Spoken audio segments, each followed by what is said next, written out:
مرحبا بكم في رحلة مثيرة عبر الزمن لنكتشف معا أغرب الاكتشافات الأثرية التي حيرت العلماء. تخيلوا معي كيف شعر علماء الآثار عندما عثروا على مدينة كاملة تحت الماء قبالة سواحل مصر، أو عندما اكتشفوا جيشا من المحاربين المصنوعين من الطين في الصين. في أعماق غابات المايا وجد الباحثون مدنا ضخمة مخفية تحت الأشجار لآلاف السنين. وفي صحراء مصر كشفت الرمال عن أسرار فرعونية لم يتخيلها أحد. وفي أعماق البحر الأبيض المتوسط ظهرت كنوز وآثار تروي قصصا مذهلة عن حضارات قديمة. كل هذه الاكتشافات تجعلنا نتساءل: كم من الأسرار ما زالت مدفونة تحت أقدامنا؟ وما هي المفاجآت التي تنتظرنا في المستقبل؟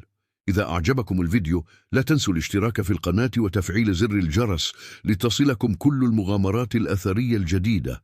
شاركونا في التعليقات، ما هو أغرب اكتشاف أثري سمعتم عنه؟